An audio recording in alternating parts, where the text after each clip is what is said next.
Good evening, everyone. Happy Friday to everyone that's watching, and especially to my panelist guests who are with us today.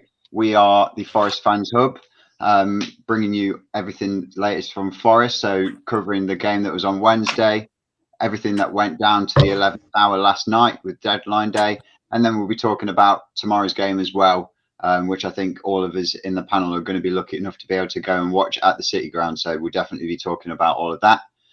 So I think we'll probably kick off by introducing our panelists. So I'll start with Ez, as always. Evening, Ez. How you doing? Evening, mate. How are you? Yeah, I'm very good, thanks. I'm pretty tired. I stayed up all night just flicking through Twitter, constantly checking if there was any signings coming through, and then even past 11 o'clock, seeing who was going to get announced. So pretty tired today, but now just looking forward to tomorrow.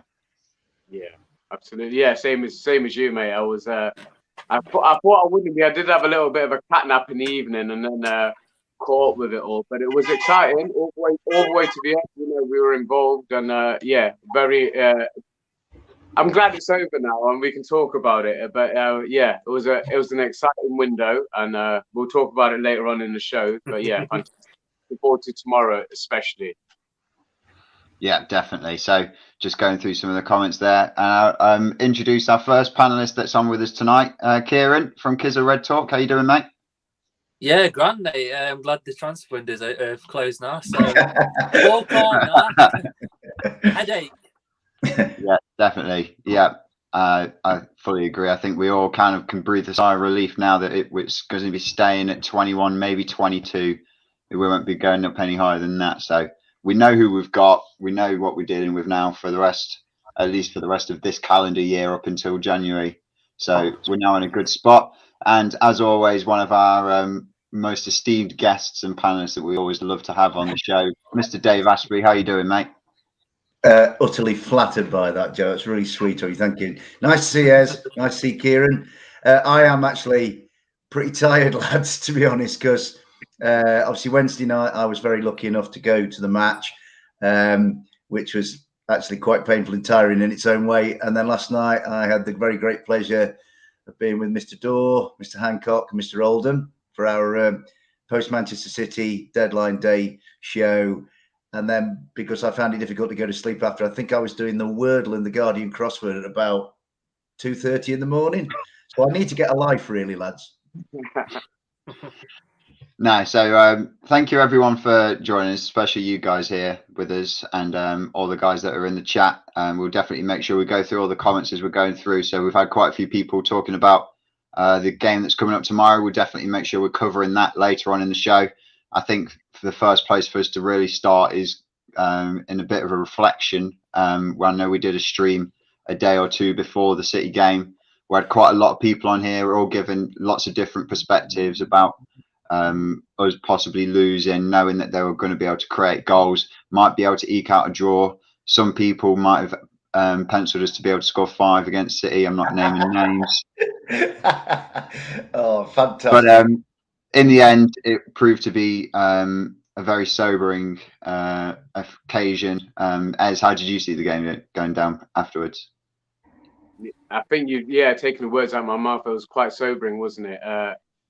It was another level. But I was a little bit disappointed with some of our play, and Cooper touched on it about some of the naivety in our play. We weren't really. We didn't make it easy. We didn't make it hard enough for them at times, but they were ruthless. You know. Sorry, man, I'm just laughing at his brilliant comment. No, I shouted it out as well as yourself. A legend. But bless him, you know, we've got to stay positive, haven't we? And I like I said, I'll never come on the stream and even when I know we're possibly going to lose, I'm never going to try and predict a loss for the team. But it is what it was, and it was a real eye-opening, performance from them. And Haaland's just another level, you know. He hardly broke his sweat getting his hat trick, you know. And it made Warren like a schoolboy. Oh. You know what? But I mean, there was naivety in our play, which Cooper did touch on. So you know, we didn't get a single booking or bring a player down, and we made it easy for them. But they're another level, and there'll be teams that go there that suffer just as bad a result against them, and there'll be bigger teams. Well, there's no one bigger than Forest, but you know what I mean. There'll be teams higher up the league that will be in that position. So, on reflection, we've got to kind of look at it and just understand that that's where we hopefully want to be one day. But it's taken them. How long has it taken them to build that team and to be as clinical as they are now? And it just shows if you have the confidence in your coach and your leader and allow them to bring their method into the team, then that's what can be achieved. Obviously, they needed the money, but they had the right coach as well and the right strategy in place. But fingers crossed, one day we reach that platform. But yeah, we're just going to have to hope that.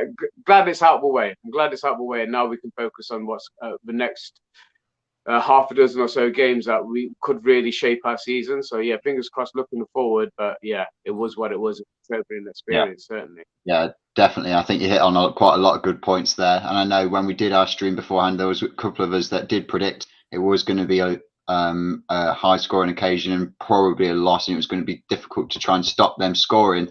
Kieran, did you think that maybe they would be able to get up to 6 goals, or do you think maybe our defence didn't quite look up to it, or do you think it is just the brilliance of Man City that managed to put those goals away?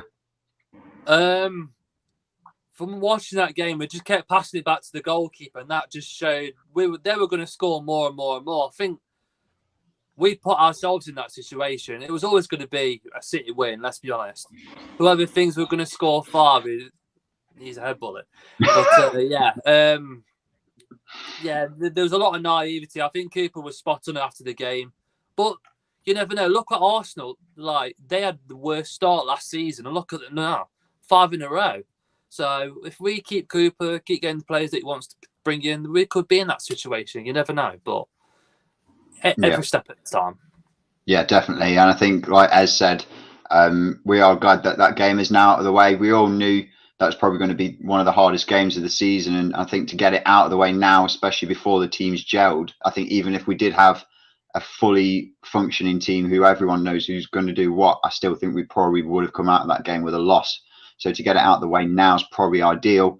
But one of the big positives would have been the atmosphere and the crowd that they brought. And I think, Dave, like you alluded to earlier, you were there at the game.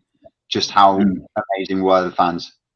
Well, I if you lads end up watching, or if you did watch Mr. Dawes' stream, I'm probably going to repeat a lot of what I said on the Great Man's show last night. Touching on the fans first, they were absolutely phenomenal. I mean, their class, their togetherness, their devotion to Forest. All of us in that ground went through a very painful experience. We were seeing that which we love deeply get torn to shreds. Yeah. But at the same time, and I've always wanted to be, I'm a Forest fan, but I'm also a football fan. So, I don't want to be, Steve talked about being narrow-minded at the weekend, and we don't want to be that. And I looked at it, as did the lads who were stood next to me, the Dawes and the Desies and the Malcolms and whatever. I mean, we all just kind of looked at each other as lovers of football, knowing that we were in the presence of greatness. Although I do blame Mr. Dawes for some of it. He said after about 10 minutes, he turned to Malcolm and he said, "Nothing's happened yet." and then I think I have a fairly good idea that Erling Haaland heard what Dawes said. Probably. Because then it started. And City were just sublime. They appeared to play walking football, but Forest were running at like 200 miles an hour. City were ambling, and yet Forest were miles behind, and City were 10 minutes in front. And you just have to occasionally hold your hands up and say, "This is just unbelievable." I will remember it for the rest of my days as an amazing football experience. I wish it hadn't been Forest. And as you lads have all alluded to, we've got it out of the way, as have Bournemouth. But there are 17 others waiting to go there who will be fodder. And I include Liverpool, Tottenham, Chelsea, Arsenal, Manchester United, Newcastle, West Ham. Those teams are going to go there and they are going to get pulled to pieces, because I actually think City are going to canter the league. But while all this was going on, what was happening in our end was that the noise never stopped. In fact, with every goal, with every dagger to our hearts, the noise went up. It was like, what I love about our supporters at the moment, and it was shown towards the end of last season, is that we seem to have this innate sense that the team needs us as a group of people. So we give them what we've got. So, you know, Haaland scores, Forest are magic on off the pitch. Haaland scores again, it gets louder. And the Forest fans were so good. Something that really struck me where I was stood in the crowd, and I was down in the lower tier, was just how many Manchester City supporters were watching us rather than their wonderful team and their amazing centre forward. I thought they were disrespectful. If I'd have been Erling Haaland, I'd have been thinking, why aren't you looking at me? Why are you looking at the Forest fans? But that is the power of our support. And it was just tremendous. And there were like great moments in there. Like Erling Haaland came off and we all kind of mocked our brows. And then Pep, sadist, he put Kevin De Bruyne on instead. And we all just looked at each other. In fact, when Erling Haaland went off, I swear to goodness, lots of the Forest supporters were applauding. And when he got the man of the match. So I think my reflection on, I was just so, the team made some mistakes. They didn't play well. They were going to get a good hiding probably anyway, but they didn't help themselves, you know, in some regards. But that's all a learning curve. And, you know, it's gone now. And as long as the lessons are learned, then that's fine. But the supporters were just different gravy. I mean, if it had been a score, it was Nottingham Forest's away travelling 6, Manchester City's home support 0. Honestly, our lot were amazing. We've got a truly, truly great fan base, you know. And I was proud of the way the lads battled against tough odds on the field. But I was so proud of what was around me in the stand. It was just amazing. Yeah, definitely. And I think there was a lot of videos, especially some from outside of the ground, that you could hear, and all you could hear was Forest supporters. It was absolutely brilliant. Joe, a point on that, mate. Because of the traffic in Manchester, I actually got to my seat 5 minutes after kickoff, and I'm kind of running in that old man's way of running to the stadium, and it was quite sparse outside because everybody was in the stadium apart from me, and all I could hear as I ran to the Etihad was Mull of Kintyre. I could not hear anything else, and I'll tell you what. Well, I'm not saying I ran any faster, but it was really inspiring to hear that, you know, and.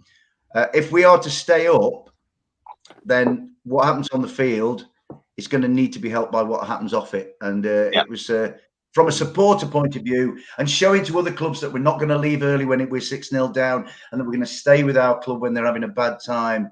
It was an evening of real love from the stands to that team and to Steve and the club, and I was really proud of that. Yeah, definitely. And I think while I was watching the game, that was pretty much all I could hear while I had it on TV as well. And then when it got to 2-0, like 3-0, and it just kept on getting louder and louder. Yeah. And then I was just scrolling through Twitter as well, and to make myself like personally feel better as well, I think someone put up a brilliant post. I'm pretty sure Kel shared it around, where it was saying last year City were thumping these teams like who are still in the Premier League, like 3-0, 4-0, 5-0 on a regular basis, home and away. And that was before they even added Erling Haaland into their squad. So it's shouldn't be anything out of the norm really to kind of have that result. And I just think the way that Erling Haaland's introduced himself into the Premier League is absolutely incredible. Kieran, just pushing on. Yeah. Sorry, Joe, but there was a great line in our car coming home. My mate Jason Young from near where I live in Uttoxeter, he sort of said that he'd been talking to somebody, and somebody had said to Jason that City adding Erling Haaland was like they'd signed Thor from the Marvel universe, and you see him, and he is like all he's short of is a great big Mjolnir hammer, you know what I mean? Yeah. He's it's one of those rare occasions in life, and I'm sure everybody who's in the ground will think, where sometimes the reality is more mind-blowing than the hype, you know. So City, I think City are nailed on to win the league, and it doesn't matter what Liverpool and the others do. They won it without a centre forward last year, and were very good. But this guy is now finishing off some of the stray bits that went around last year. And I think what I want them to win the Champions League and then prove that they're the best team, to make, you know, our efforts last night look just a teeny bit better. Wednesday night, a teeny bit better. Yeah, definitely. And I think the way that he's introduced himself into the Premier League, where some people were a bit doubtful and dubious, oh, is he going to be able to do it? The fact that he scored back-to-back hat-tricks in the Premier League, albeit against us and Aston Villa, or no, Palace, sorry. Palace, yeah. Yeah. I mean, Palace are still definitely a mid-table team comfortably. So, Kieran, the way that they've added Haaland into their squad, do you think there is any chance that anyone's going to be able to really stop him from being able to score? I think he's pretty much nailed on for a golden boot now, surely. No one will stop him. I think he's going to be a massive shadow. He's going to win the Ballon d'Or and he's going to be the best player in the world. Mark my words. He is the best football player I have seen against Forest. That is a fact.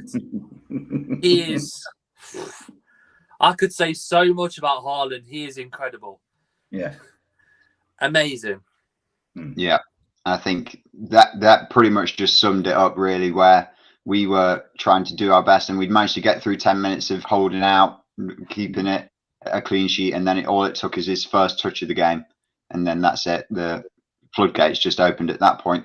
But although we did lose 6-0, and I know we did kind of struggle, there were some positives that were on the pitch. Ez, did you kind of pick up any of those? And who do you think were some of our standout players against a really tough team like Man City?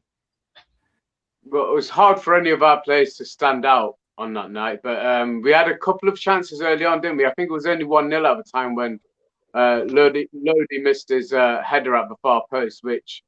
I think on another day he would have either squared it across or he would have nailed it. But it was just one of those that we didn't get many chances. There weren't many players that stood out. But it was nice to see. Yeah, it was nice to see him make his start, certainly. And I can kind of see him starting tomorrow as well. We will get onto that about our predictions for the lineup tomorrow. But I do think he's staked to claim. And even Bianconi, when he came on, I thought he looked impressive when he came on. Yeah, he was very good. Yeah, I think he was really good. But Awoniyi and Dennis made a difference when he came on. It was really hard for the guys up front to do anything. We went back into that system of not being able to find a man. So we launch it. We start launching it long. And with the players we've got up front, there's just no chance that that's going to stick. So as soon as we did change it up a bit, I thought Awoniyi looked sharp when he came on. I thought Dennis ran out of them as well. So there's definitely hope and there's potential coming through. But it was hard for anybody really to stand out that day. But I was happy to see a couple of debuts in there, Freuler as well. Yeah, definitely. Dave, while you were at the ground, did you kind of pick up anything that maybe us that were watching through the screens that the cameras didn't quite pick up? Were there any other performances maybe off the ball that you kind of saw where some players were still giving it their all, even though they were pretty much down and out? Well, to be honest with you, Joe, I think everybody gave their all. We're just at a point where, City have evolved to kind of, a level. Forest are evolving, which is nice. If Forest weren't evolving, then we'd have a problem. And Forest are evolving, but they're way back down the road and they're evolving at their own pace. I think everybody tried their damnedest. Yeah. But obviously against this amazing team, and they were a wonderful football team. If you love football, you're neutral, go and watch Manchester City. That's how to play football. They're actually quite likable in thrashing teams. You know what I mean? But for us, I thought that they all tried hard. Little Lewis O'Brien ran his socks off like he always does. Didn't have much impact, but tried hard. Renan Lodi, I really liked. I think that when to ask Renan Lodi to go straight in against that lot, I thought he did manfully, and I think he, jumping the gun of later discussion, I think Renan Lodi will be the starting left back from now, and I liked him, and he was a bit unlucky with the header. So it was actually nice to see a Forest player get that far forward. I thought Taiwo actually did pretty well when he came on. He offered something different. He's raw, and he's going to stay raw for a bit. I'd like him to be a bit less raw, but I thought Taiwo came in and offered something. Emmanuel Dennis, he did pretty well. In fact, Emmanuel Dennis could claim a little bit of a brownie point because he was the only person on the field to get close enough to a Manchester City player to pick up a yellow card. Yeah. So Emmanuel Dennis, maybe he showed more pace than any of the others because he actually tackled somebody. I think he tackled young Cole Palmer and brought him down. What player?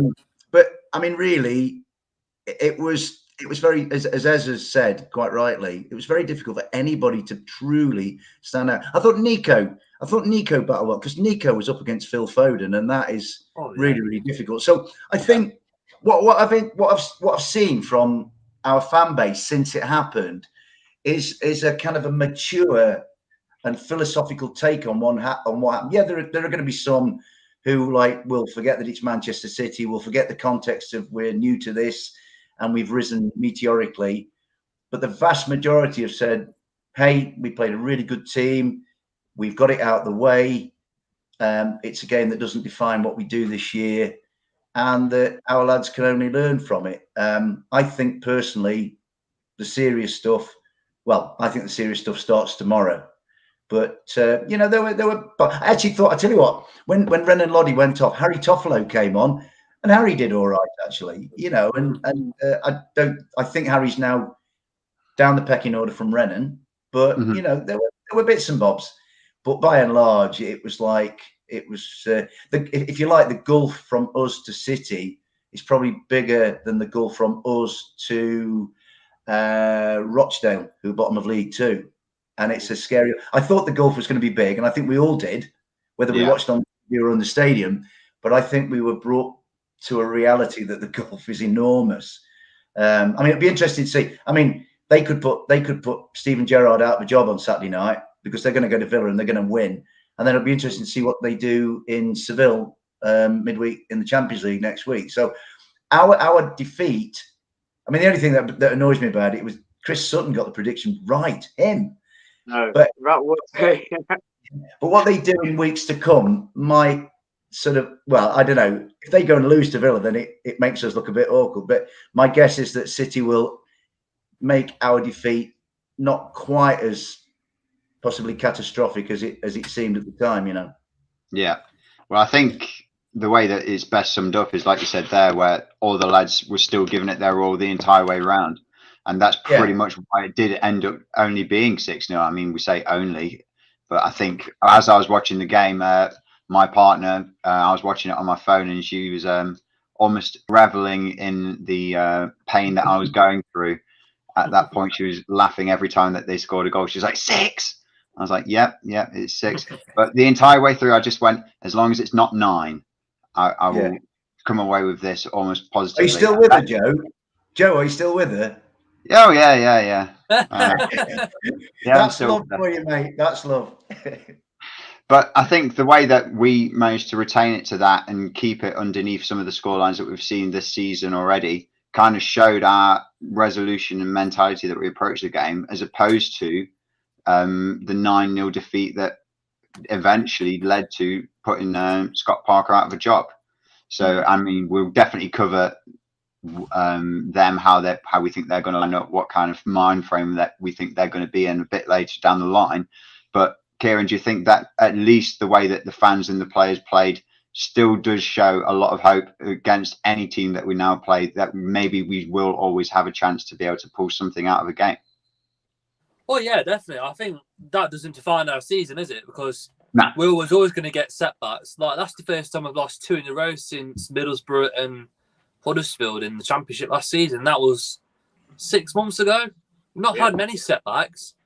We'll all get back from this. I think tomorrow will be hard because they're fighting for their lives and they've got nothing to lose. They've got no manager. So I think for tomorrow, it's one of them things really. We all want to win. I think we will win. But we can't underestimate Bournemouth because they are still fighting for their lives. But definitely. I think we'll be fine after that. Yeah. It's just a reality check. We're always going to get smashed against any of the top teams. It happens to everyone. So it's just something that we've got to get used to. Yeah. Just the last thing I want to touch on before we move on. Obviously, the fans were amazing. And what the great thing is that it didn't go unnoticed because Cooper's comments at the end were fantastic. And he noticed that. Yeah, he was spot on. And he said, when our fans, to paraphrase, he said, when our fans are like that, how can we not keep going for them? They kept going for us. And it was amazing. And I know that any one of us who weren't there, if we'd been there, we would have been exactly the same because it is something different about this season. And Dave touched on it. Ever since that semi-final against Sheffield United, the fans have known when to go that extra level for the players, and we haven't stopped. And Joe and I witnessed it against Spurs. It was certainly the case against West Ham, and I'm sure even more so tomorrow, because the response we've always had from defeats has been positive, and I expect nothing less tomorrow. But just say that clearly what you, Dave, and the rest of the guys who were there did that night did not go unnoticed, and you know that Cooper will be drumming that into his players and saying, "Look what these fans, look what you mean to these fans, and we've got to show that they mean something to us as well." And that's just amazing. That's why he's so brilliant. You know, such a great motivator, not of just his players and his team. He motivates us. He motivates the fan base. You know, he knows that we're 100% behind him, and just to be acknowledged in that way means a lot to the fans. I know it does. Yeah. It's a real rapport. That's what it is, and it's vital. And Steve came out. He was clearly hurting, and I felt for him as I felt for the players, because it was a torrid evening. But he still had the presence of mind and the class to see the bigger picture. And as you say, what the supporters have almost done now, lads, is to kind of invest in the team to the point where Steve can stand either at, before a match or at halftime or whatever, and say, that lot, this is how much it means to them. Go and be meaningful to them. And I think at the moment, we've had a lot of years of mediocrity and sort of apathy and toxicity. And if anything, perhaps Steve's greatest achievement in the initial sense is to do away with that and build a unity, players, coaching staff, administrators, supporters, club, city, Nottingham as a city in itself. So I think, and what's so awe-inspiring for me is to be part of it and to feel it all around me. I just think it's a great fan base and it's a great football club. And yet you're right, Ez, it has been noticed. It's been noticed by other supports. And it's been noticed by the media, and I think it's adding,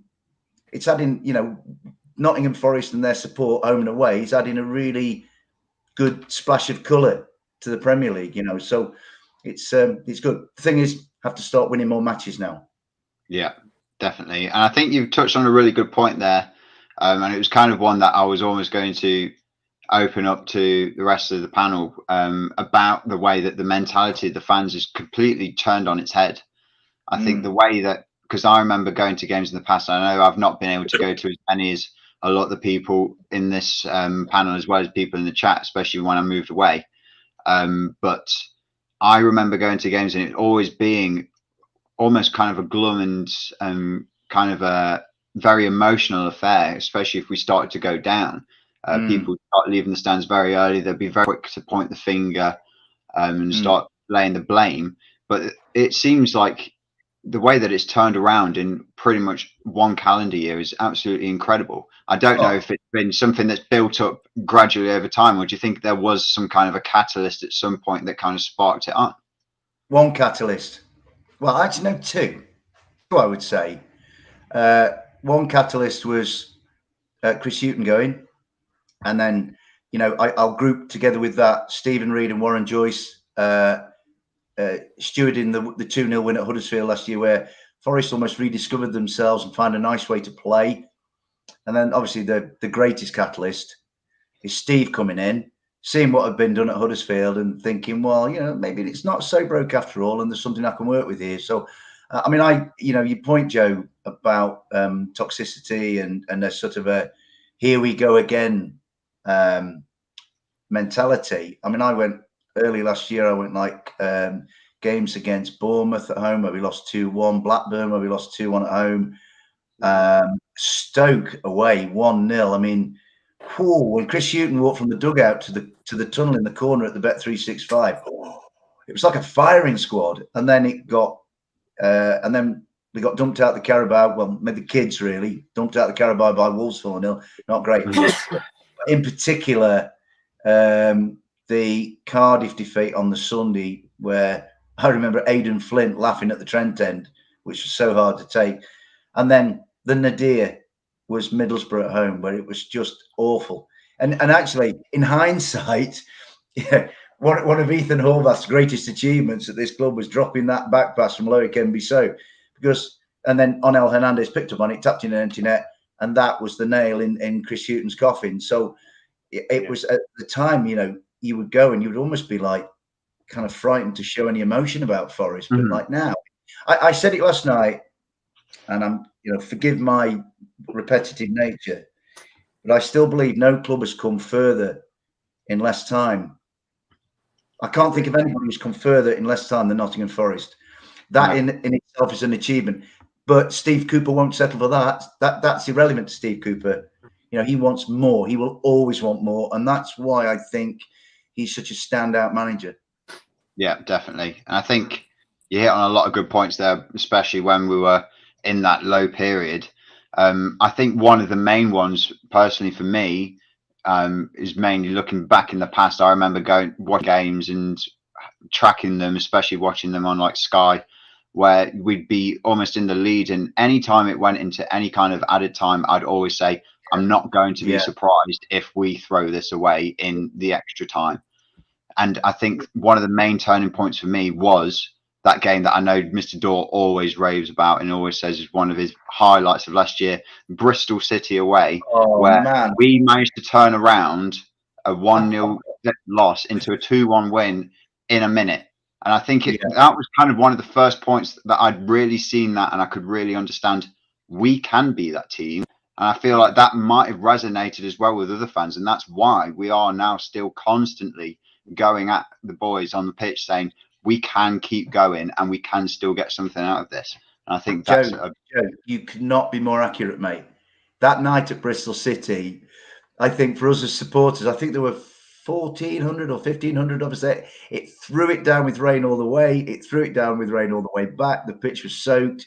Bristol City were a goal up. We were the better team, but Bristol City were a goal up. Young Alex Scott scored. And we kind of thought, again, here we go again. And then obviously the injury time that night, Lyle came on, scored twice. What I absolutely distinctly remember from that night is that Forest equalised from the penalty spot. Lyle did one of his trademark walk-on penalties. Yeah. And then Lolly, Mighton and Lyle all ran to the back of the net, got the ball. There was no celebrating. They ran back to the centre circle and it was like, hang on a minute.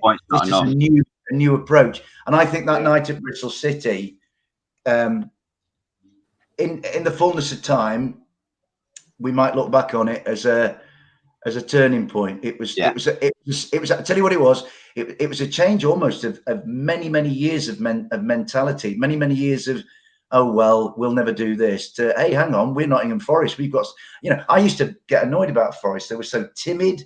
They were kind of almost like frightened of the history, frightened of the size of the club. But that night at Nottingham Forest, I always kind of used to think that Nottingham Forest were like a middle of the road, nicey pop band that were inoffensive. I wanted Nottingham Forest to be the Pistols or the Clash or the Damned or the Stranglers or the Jam or like Slipknot, somebody that had got a bit of up you at them. And I wanted Forest to kind of sneer at opponents. And that night at Bristol City, they did it. And I thought it was a big change. The thing is now we're sneering at really big stuff, and we're still learning. But yeah, the night at Bristol City, honestly, Joe, you could not be more correct, mate. Yeah. So I think we'll take that point, and I think we'll kind of move on to more of the recent history, probably more about last night and what happened at the end of deadline day. Just before we kind of do that, though, I just want to say thank you to everyone that is watching. We've got 35 people in at the moment, so thank you so much to everyone that's in. We'll quickly go through some of the guys that's in. So, John, thank you. Mark, as always, very much a regular here. We've got some more YouTube esteemed royalty here with Rad's dad saying, you're right, Dave. Hey. Thank you very much for joining us, Rad's dad. All the best, Steve. Top fella. Love Steve. So, thank you so much for everyone that's joining us tonight. And then I think probably now is a good point to now move to what happened last night. So, Ez, do you want to kind of kick us off with what the kind of news was as it was happening? Yeah, I mean, like we touched on, it went on late, and it did kind of we kept us interested all the way till the end, didn't they? And I think if we look at it as an overall window, nobody can be disappointed with it, really. You know, we touched on it on the walk to the Spurs game a week or so ago, talking about how we obviously expected players to come in, but not the level of players, not the volume of players for a start, and not the level of players that we did get in. And it's now it's real chance for Cooper to test his mettle, isn't it? This is where he really kicks in, you know, and his management style, his organization, and his ruthlessness will come into play now. But we can't say we haven't been backed. The owner's been absolutely fantastic. You know, people, outsiders can think what they want, they can say what they want, but we know we've got an amazing owner. His son, the team behind him. I'm sure a couple of you guys have seen that interview with Dane Murphy the other day as well, and how the influence he's had cannot go unnoticed. And well, it's not unnoticed, but can't be underestimated. How much he's contributed to these transfer windows to the players. And like he said, they literally kicked in as soon as the playoff final was over. They had 12 hours, and from then on, it was all systems go. Had the list of things that they needed to be Premier League compliant, which came down immediately, and then obviously onto the business of bringing the players in. And we've definitely been surprised with some names that we would never have expected, and the volume of players that we've got now. And let's not forget how many players have gone out. So the report that I've seen, if we include Aurier, who we think is inevitably going to be joining as well, that'll be 22 incomings. But also, the report said 22 outgoings. So we're only replacing what we've lost, and none of us can deny that almost in every single position we're better off than we were last season. And that's absolutely. Now the challenge is to make those players blend, turn us into a team, turn us into a squad, and there's players in there who've got things to prove. You know, there's the former clubs to prove wrong. You know, international managers to impress. We've all got something to prove coming into this, and it's going to be really exciting and interesting to see how it works out. But I'm buzzing for it. I'm absolutely buzzing for the season going ahead from now on. Yeah, definitely. I think you've hit a good point there, especially on that brilliant article from The Athletic that you kind of took on there that kind of summed up. I know, Dave, we were talking about it before we went on stream, how good it is, and it does properly summarise the entire window that we've had and why it was necessary and why it's so brilliant. Do you think that maybe we might be able to expose that a little bit more to some of the punditry that we know you've had some brilliant tirades and quite eloquent rants talking about? I think maybe they can take a page out of the book from reading that article. Well, I tell you what, Joe, it's great that you raised that article. So if anybody's watching it, I don't know, maybe 35 or 40 or whatever, not everybody subscribes to The Athletic, but if they know somebody who does, I think every Nottingham Forest supporter should read Daniel Taylor's article about the time from when we won the playoff final to where we are now and what we've gone through with this record-breaking transfer window. Nobody has ever signed this many. But then again, nobody maybe has lost this many.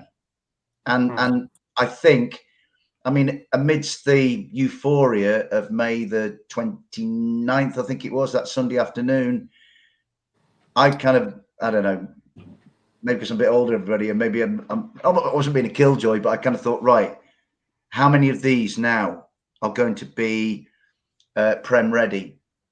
And seriously, I looked and I thought, not many of these. And Steve made a really good point in a presser where he was getting this question, this obsessive question that people who've not done their research. Daniel Taylor has given the entire football media a lesson in doing their research and getting their facts straight. Daniel Taylor, remember, Daniel Taylor is the journalist that brought to light the so important story about abuse in football, right? So Daniel Taylor has got previous for being a really credible journalist, and he's put them all to shame because he knows the reality of what's going on, and that's why I really recommend everybody read his article. But yeah, with regard to what Steve said in his interview, he said that Forest have been playing catch up, and they are now. Yeah. I go back to the team that won at Wembley. I think I'm right in thinking that only 3 of those we paid money for, and I think that was Scotty, Sam, and Brees, and the others were either through the academy or loan players. So by the very nature of that, none of the media that have cast aspersions about what we've been doing, or who have been in a very, very juvenile and infantile way offended by what we've done, and then trotting out this ridiculous doing a Fulham. I mean, it's ridiculous, right? None of them actually went and looked at that 11 that played at Wembley and did us so proud and gave us all probably the most wonderful day we've had as football supporters. And the cost of it, the night we went to Bournemouth, right? I mean, I looked again, and the team at Bournemouth was pretty much the same. I think it might even been the exact same as played at Wembley.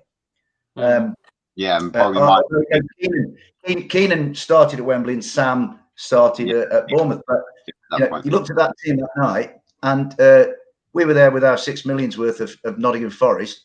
Dominic Solanke on his own was worth about 5 or 6 times that. Philip Billing cost a stack of money. Bournemouth had 2 transfer windows where they bought 7 or 8 in August, then they bought 7 or 8 more in January, and Forest were relatively more introverted than Bournemouth were in those windows. So you get to the day, the day after Slab Square, and we all had our celebration. Well, I didn't because I was taking my dad to the doctors that day, but everybody else did. And it was a case of, right now we've got to catch up. And Forest have not only had to run to catch up, they've had to basically get in Max Verstappen's car and race to catch up. And it's been, I think, they finished their season. Nottingham Forest and Huddersfield Town were the last 2 clubs to finish a competitive season. So they, forget Huddersfield, but Nottingham Forest have had less time than anybody to go from May the 29th to August the 6th, I think it was, when the season started. Mm-hmm. And they've had to almost do a year's worth of work in 3 months. And that's really difficult. And that's just off the field. And then on the field, Steve will have looked at it, and, he's a far better judge than he's got the job. I don't know football like he does, but he will have looked and he would have said, yeah, not good enough. I mean, I think I said last night, as the we were getting Josh Bowler in, and Willy Bolly was coming in, and like Bidet was coming in, and we thought Michy Batshuayi was coming in, all that business going on. But had the team that won at Wembley gone to Manchester City on Wednesday night, I'm not being awful in saying it, but they'd have probably got done 10, 11, 12, really. Yeah. So it's and where I get angry with the media is they don't see the necessity. They just see, oh, Nottingham Forest have been upstarts. How dare they usurp the top 6 and signing big, spending more money. We've spent more money, apparently, I read tonight, than Barcelona and Bayern Munich and PSG, which is, why not? Why can't Nottingham Forest do that? Good for Nottingham Forest. Yeah.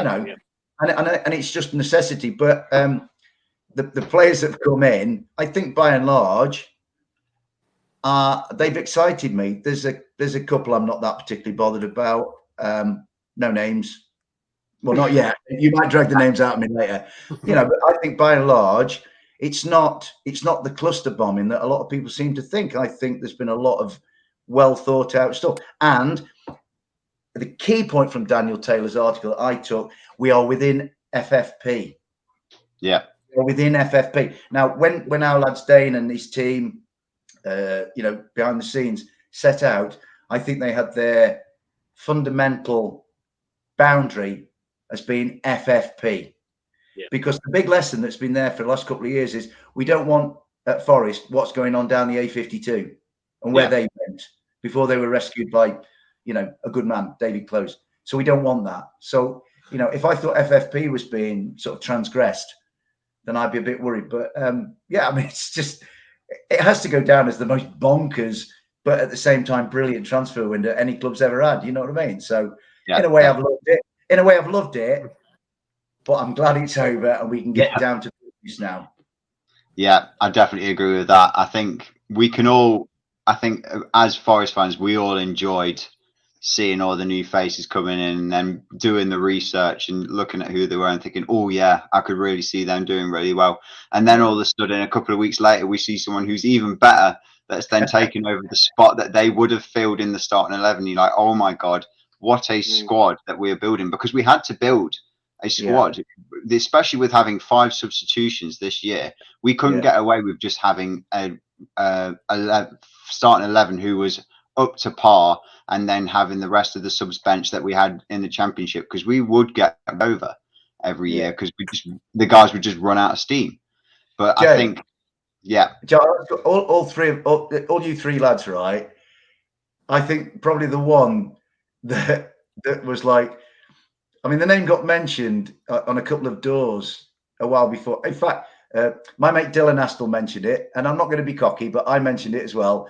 And myself and the greatest bus driver in Bournemouth, in Nottingham, sorry, Dylan, we both got kind of laughed a little bit out of court.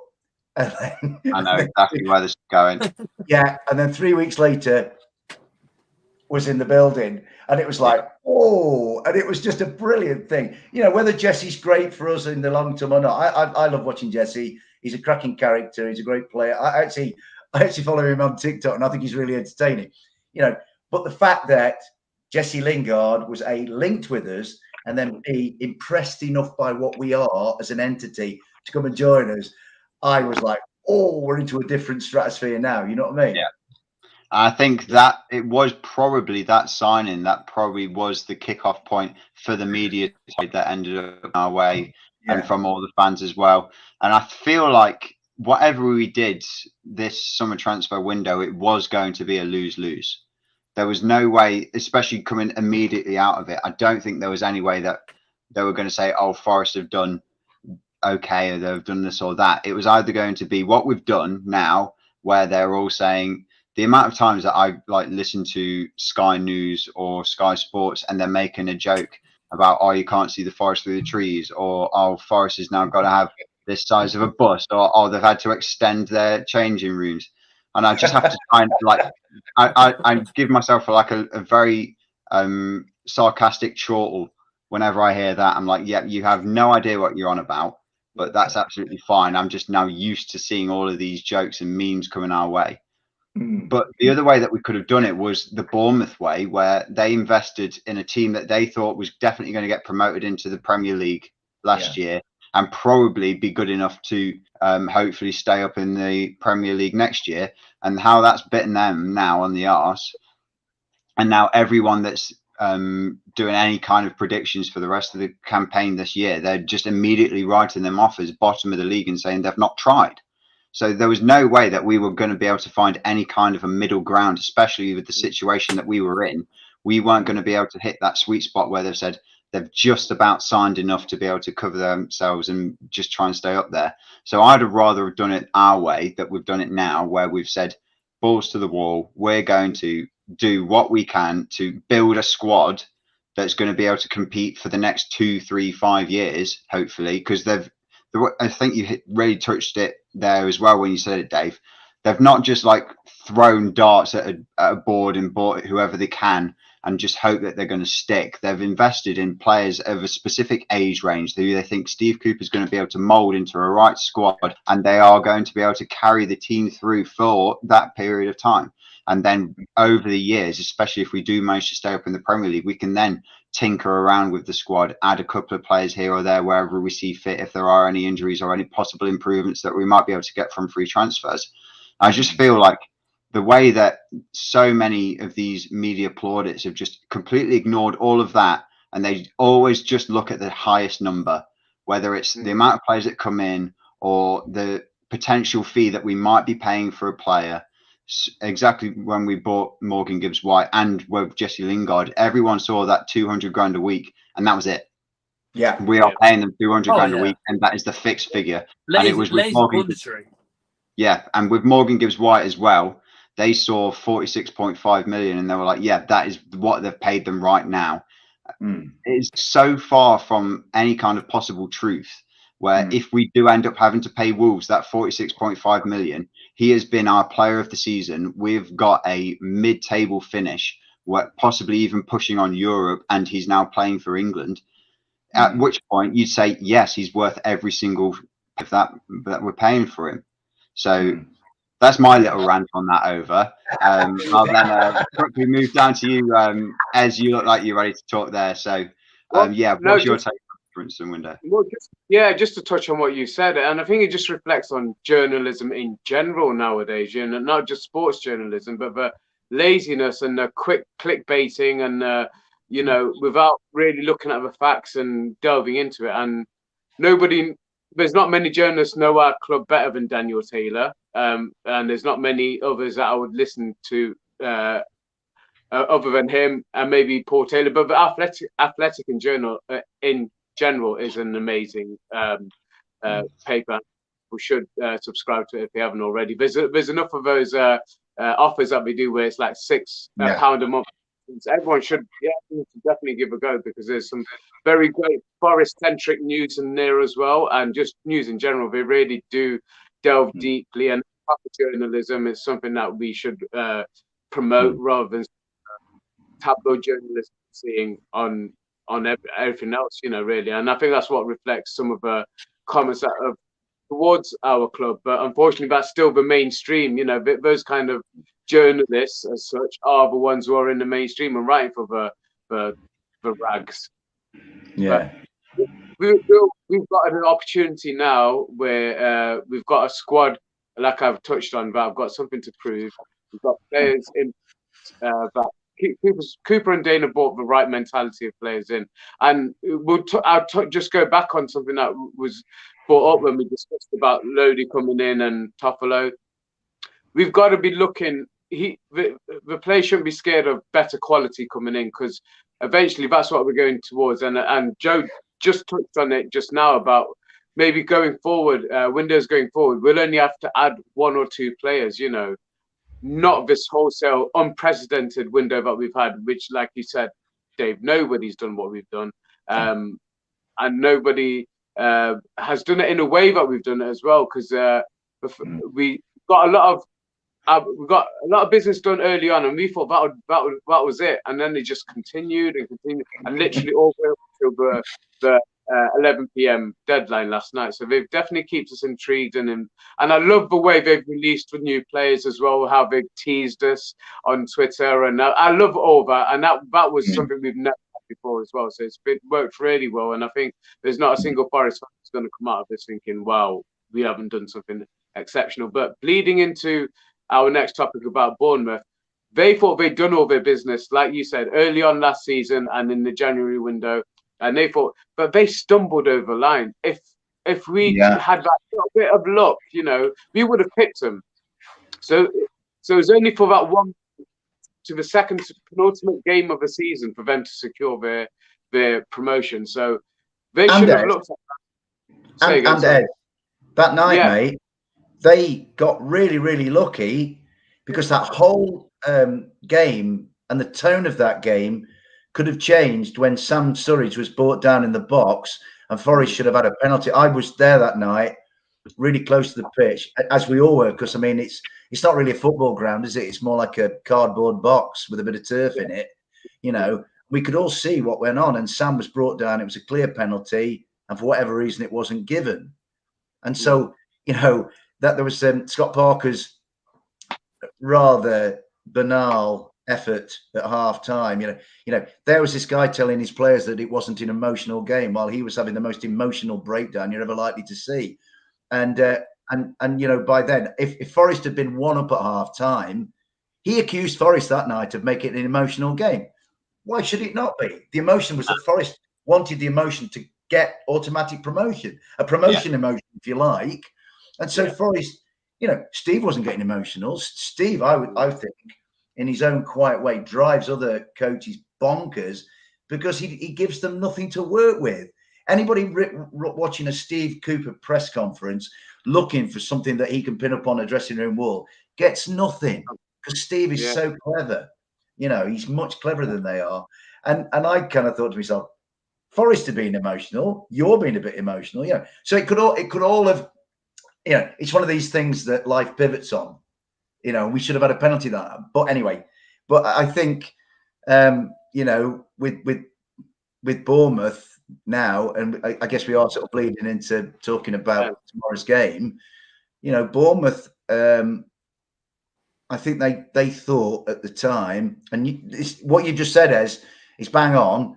They thought at the time that they were completely Prem ready, and then, like you say, towards the end of the season, as we were, I mean, that game against Bournemouth was almost like kind of out of character with the way the two teams had progressed over matches to that encounter.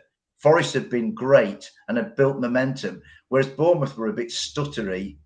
Okay, the game before, I think they'd gone to Blackburn and won 3-0. But so the game was a bit out of character with the way the two teams are going. But, you know, Bournemouth really were no great shakes, to be honest. And actually, that's why I still don't think there are any great shakes, which is why I think tomorrow is our 6th game of the season and by far our biggest, because this is one where we should be circling the opposition and saying, right, 100%. This is our ground. You come in here, we're having 3 points of you. And I think, I tell you what, if I was Forest manager tomorrow, I'd be saying, they beat you with that dodgy penalty last year, and their manager had some kind of epiphyt. And then at home last year, Forest actually with a better side, but let themselves down by losing to 10 men after Brooks and Billion scored. And then previous to that, I mean, I used to live in Bournemouth, so I used to go and see Forest games in Bournemouth. There's always this idea that, you know, we're little Bournemouth and, you know, we're cute and we're taking on the former European champions. And this kind of like sort of smarm about Bournemouth. And I want Forest tomorrow. I mean, any win will do. Any win. I didn't matter how they do it. If it's like goes in off Taiwo Wanyi's ear or Jesse Lingard's bottom, wherever, as long as it goes in the back of that, I want Bournemouth to beat. But my real hope is that we take Bournemouth to the cleaners and we say, hang on a minute, we've gone through Tottenham and we got minced at City, but we're Nottingham Forest and we really are back. Do you know what I mean? So I think tomorrow is huge. Really do. By far the biggest game of the season. Yeah, I fully agree with that. And I think just before we do make that full-on transition into the conversation on tomorrow's game, I just wanted to quickly make a point on something that I think I kind of made a point on and then Ez expanded on about the transfers that are coming further down the line, where maybe we only have to make 1 or 2 a season. Yeah. And I think one of the main things that has come out of this transfer window, especially from a lot of the brilliant YouTubers that I've been able to watch who've been covering it, they've kind of said who they think has been the best team in this transfer window this year. And they've all said Man City. And I don't disagree with that. I think the way that they've managed to come out with more money than they started off with and add Erling Haaland into their squad is an absolute masterstroke. Yeah. But then we have to also look at the point of how did they get into a position where they were able to sell so many players that they didn't develop in their academy. They bought in and then sold on for more value than they were when they bought them in. How did they manage to build up that accumulation of money to be able to then have a profit and get Haaland in? And it's from doing surely something that's relatively similar, if not even more ludicrous, where they're signing the best of the best when they had their massive takeover while they were still in the Premier League. I just think what we've done, I mean, God forbid, and I don't think it's ever going to happen at all, we were to get relegated, I do think we would be in a bit of trouble. But the way that everyone's framing it, they always say we're going to be in absolute crisis mode, similar to the other people down the A52. They think that the people that we've signed on are then going to be worth pennies on the pound, which is absolutely ludicrous. There's no way that we're not going to be able to. I mean, we might be able to take an overall loss if we were to get relegated, but if we stay up, the value that we're going to have on our players that we've got is just going to go through the roof, especially through the way that we've seen some of the players that perform already. I mean, Nico Williams, we've signed him on for 15 million. Every week, we always say he's one of our players in the team that has been the... you got in team of the month as well. Yeah. So the way that he's playing, he's already shown that he is Prem proven in a squad that's trying to develop itself and build more of an identity. So it's just adding players like that, and I think that just reinforces the idea of the guys that we have signed in. We haven't just thrown darts at a board and hope they're all going to stick. We've properly thought about it. We've wanted to make sure that we're getting the players who are going to be hungry for it. They know the club. They're going to be wanting to do everything they can.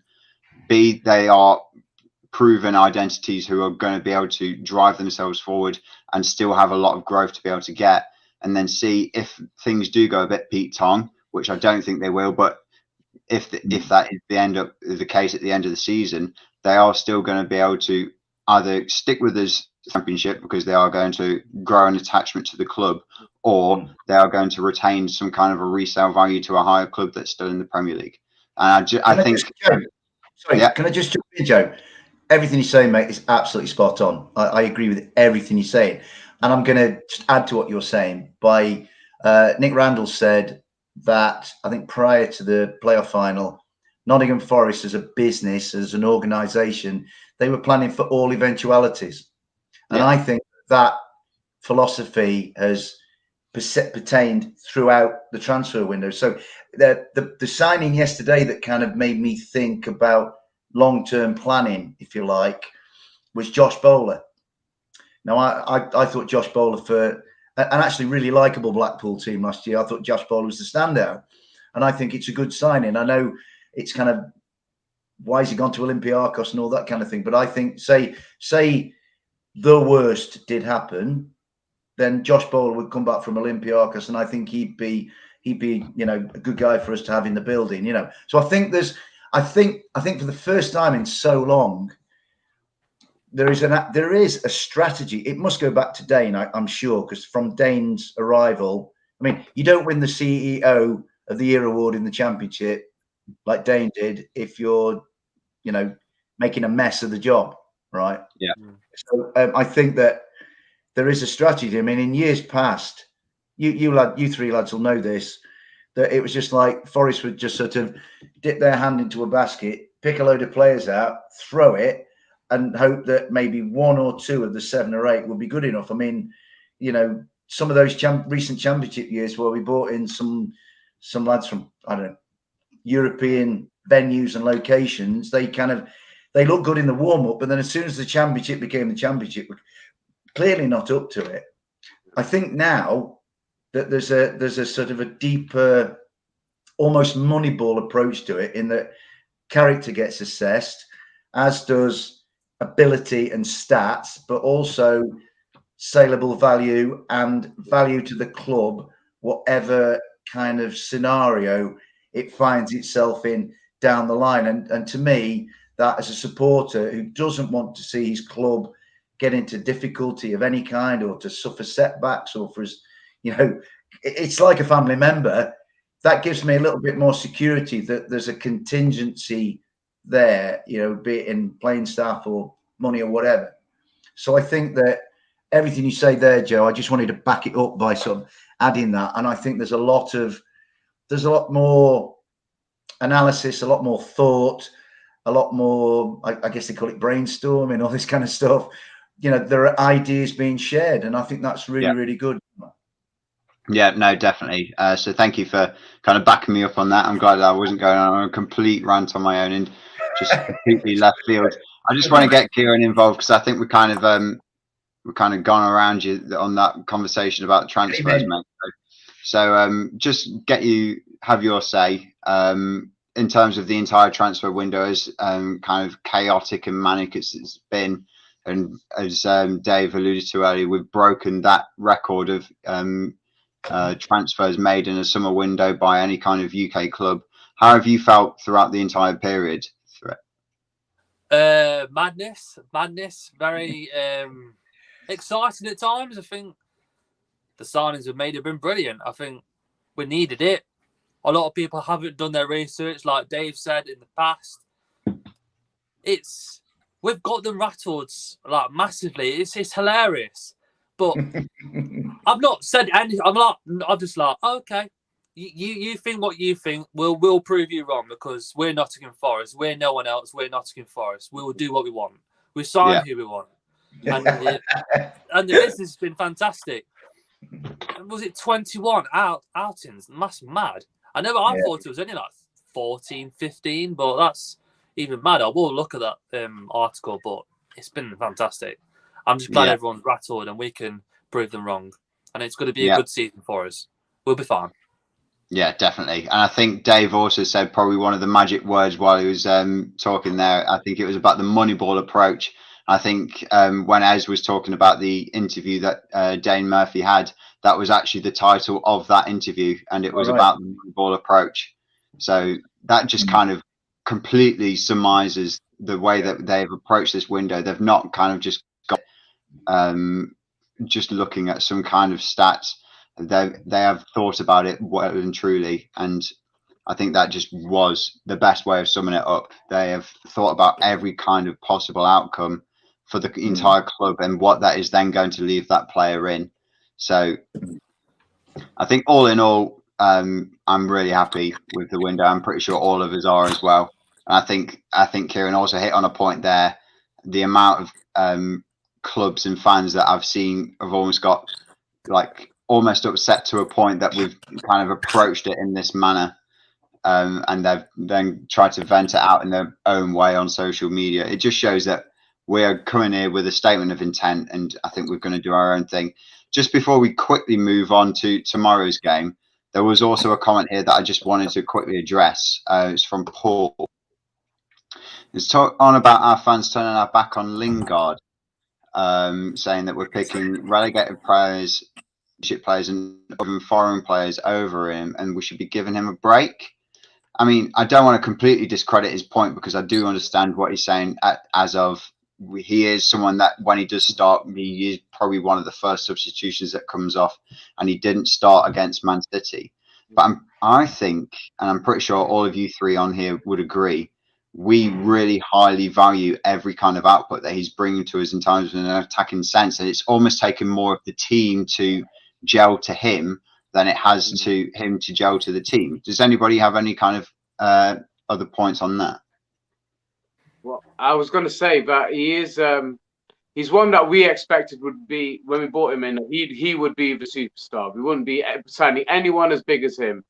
But players have come in as the window has progressed, and I just think he's been a bit of a slow burner maybe with some of his performances so far. But no doubt about Jesse, he's going to play a vital part in this season for us. He's going to be one of our standout players, and I don't think those kind of comments that Paul's referring to are coming from the hardcore fans, not the fans who you don't have to be at every game to understand, the philosophy of our club. But as I've alluded to before, there's going to be a lot of fans who have just jumped on the bandwagon and are here for the spectacle of us being in the Premier League, and they're the ones who are going to be the first to get on the players' back or get on the manager's back and this and the other. And we kind of got to just ignore those comments. I don't think anybody's hard on Jesse. I think Jesse will be one of the key players this season, and I think there's going to be times, and also just although no one's mentioned it yet, it has come up in other chats about dropping players. Let's get that word out of it. It's going to be about rotation. Rotation will be a heavy thing this season. I'm prepared to do that. When you got a squad game. It's a squad game. It has to be. When you come to this level with the value of our opposition, he's absolutely right. It's a squad game, and we're going to be rotating players. So I'm not a big fan of the term players being dropped. I don't think anyone's going to be dropped. I think players will be rotated, and there's so much competition in every single position now, so nobody can say that. Which is vital, Ez. I mean, with Jesse, I actually, and I'm not trying to be clever after the event at all, because I think he's a great character. I love him. I think he's a fantastic lad. I loved him when he was at Manchester United. I thought, and when he was at West Ham, when he played for England, I just like the lad. I saw a clip, I think, a few years ago where he was with some kids and he just came across a really nice lad, and people judge him as if he's kind of like, I don't know, Lil Wayne or somebody. They just make these snobbish judgments about young lads and their culture and all this kind of thing. It's really disgraceful, And I like Jesse. I've always liked Jesse. But with Jesse, I thought I thought at the time when he came in, and I still think now, it's going to take time with Jesse, because I don't think Manchester United did him any favours at all last year. He's hardly played any football. I think he was kind of like caught in the crossfire of the dysfunction of Manchester United last year. And I think he kind of got bypassed and marginalised, and which it can't have been great for him. And I just think, give Jesse time. And he will, it'll be like, I tell you what, if you go back, way back, and it's History Dave again, and I do apologise, but if you go back to like 1975, 76, there were people going to like Nottingham Forest matches and going, oh, what? Who's this John McGovern? He's terrible. Why are they picking him? Twice European Cup winning captain in the end. Oh, this John Robertson, he's terrible. He's slow. He's overweight. He has a fag. He has a pint. The greatest player who ever played for it, because Cloughie popped some manure on him and up popped a flower. And maybe Steve will do that with Jesse. And I think from Jesse's body language, and I'm just judging from a distance, Jesse looks happy. He looks glad to be one of the boys. I'm sure he's enjoying the crack in the dressing room. He may be one of the prime movers in the dressing room, keeping people entertained and that. And he's the great word that came out was competition. Yeah. And to be a successful Premier League team, we have to have that competition, and it actually has to be ruthless. And the brutality of it will come, I think, next week. And it's going to be absolutely fascinating for all us four and everybody else who's a Nottingham Forest fan, with a view to this run of games that we've got. So we're talking after Bournemouth tomorrow, we've got Leeds, Fulham, Leicester, Villa, Wolves, Brighton, before Liverpool come on that dinner time in October. We're going to get a squad of 25 announced. Now, I was like, after we finished last night at door, I struggled to get to sleep. So I was kind of totting up the players' names in my head, right? Honestly, I'm a nightmare to live with, which is why nobody lives with me. And honestly, yeah, go out with Dave Ashby. No, he talks about football all the time. So, and I'm happy for that. But I was like, I came up with like 41 names of people who've either been in the first team recently or around it.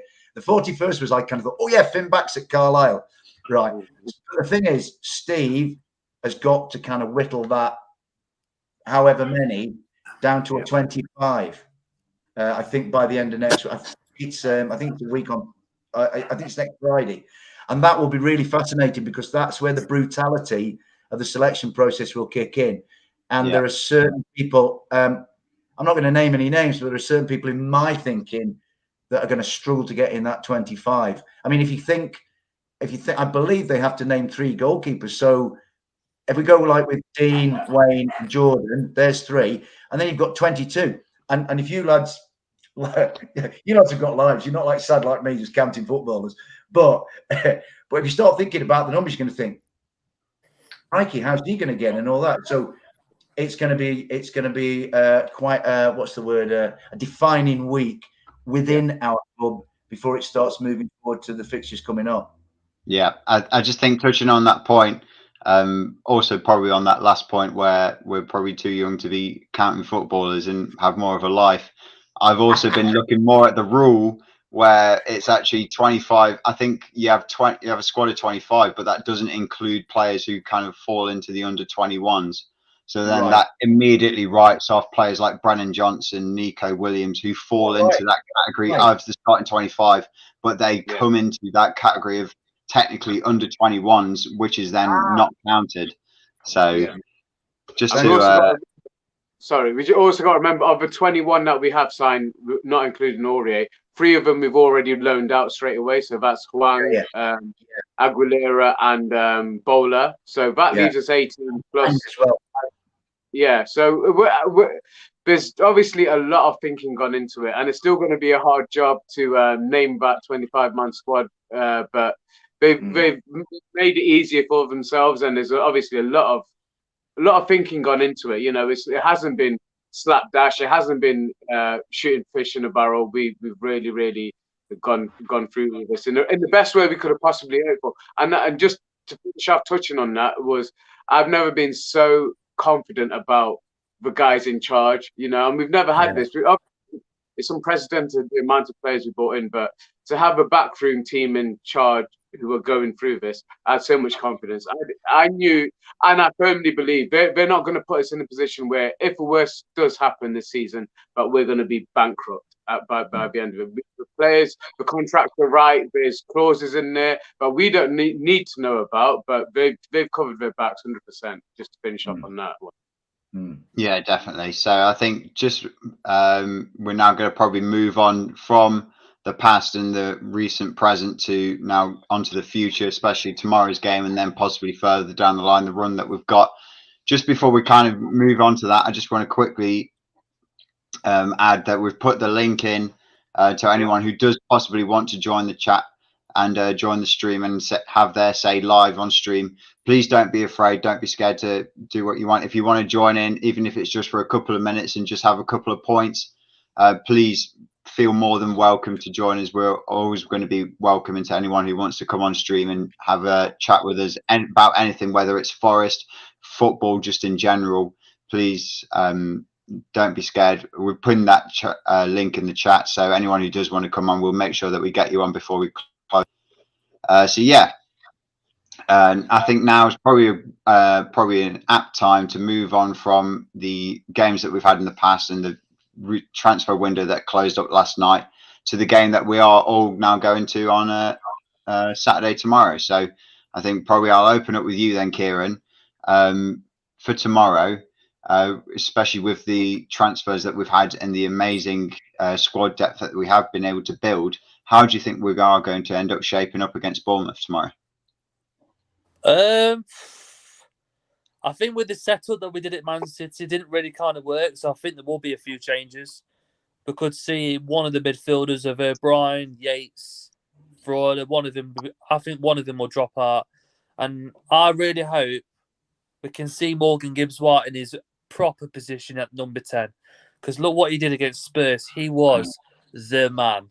He absolutely, well, he just ran the show, didn't he? That's what we need. We need someone that can run the show in at number 10. I'm not saying Lingard can't do it, but Morgan Gibbs-White does it all. Like the way he chases it and passes it. Amazing. So I think hopefully that will happen. And I think we could see Kouyate come out. I wasn't really impressed with him on Wednesday night, but you can say that a lot about all the players on Wednesday. But I think we could see 3 changes for me. Okay. But we'll see what Cooper does. But I think three changes for me. Yeah. So I could see a couple of changes as well in the game, but I'll probably have my input at the end. I'll feed off of everybody else's good ideas and then almost make them out like my own. So I'll move on to you, Ed. That's all I do, Jen. Oh, yeah, that was the key to it. So I'll ask you, Ez. I know we've had a couple of conversations, especially about some players who maybe should be starting and also about formation. Do you think that, I think you did see a bit of a change of formation against City where it was possibly a bit more defensive as opposed to our like 3 at the back and then the full-backs almost acting like a 5 at the back, but then transitioning forward. Do you think maybe we'll go back to what we've started the season with, or do you think maybe we'll be even more attacking than some of the teams that we played at home, like Spurs and West Ham?